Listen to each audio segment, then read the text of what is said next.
บ่อืม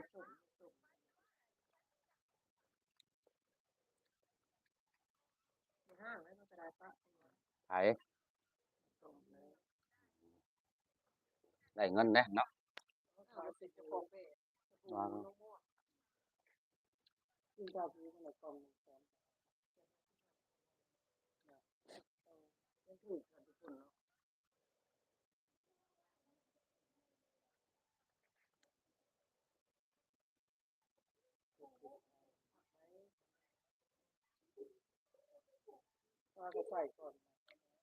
าเด้อกินข้าวเช้าเด้อ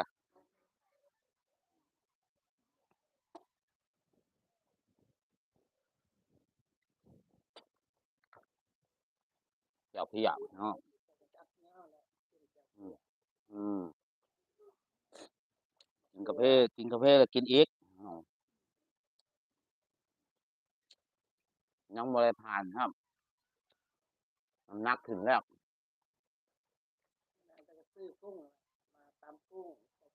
อืมคันได้เงินแหละเอาบ่ได้เงินมันก็จมนะว่าตำกุ้งตำก็บ่ตำหลายตำครึ่งกิโลเออเห็นบ่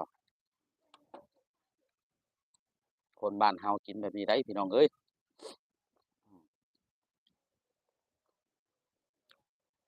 เจ้าพี่อะอืมเขือก็เขือปลูกเอง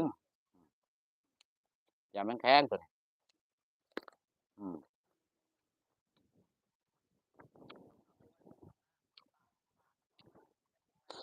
อาอาเห็นบ่อย่ามันแข็งเจ้าพี่อะคนมะเขือ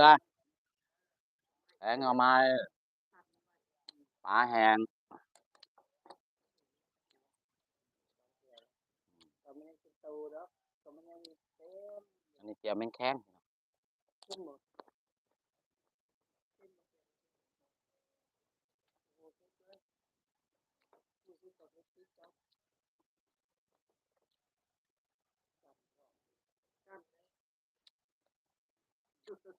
น้อยก็สั่นจักออกคอยหน่วยสั่นให้เขากินเหล้ามาเลย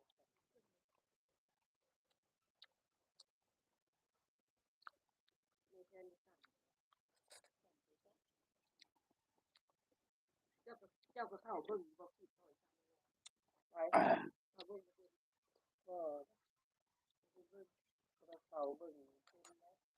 รถออก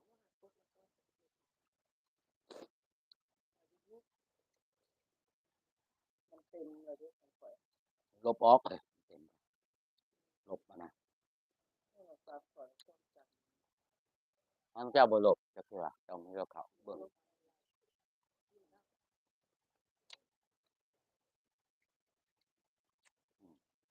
กินแต่มันยังหลายผมกินมันหลายกู้แล้วเจ้าใส่คนในนี้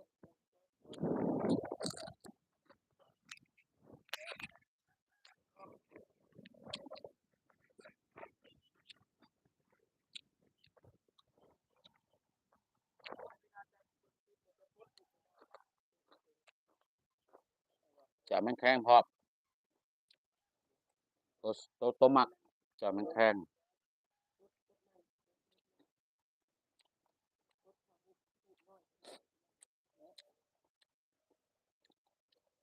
สิ้นเจ้าพี่อะพี่น้อง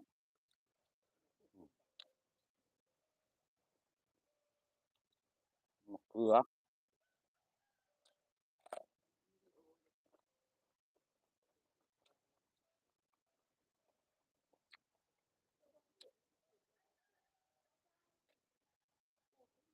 ล้างดีๆมะเขือค่ะ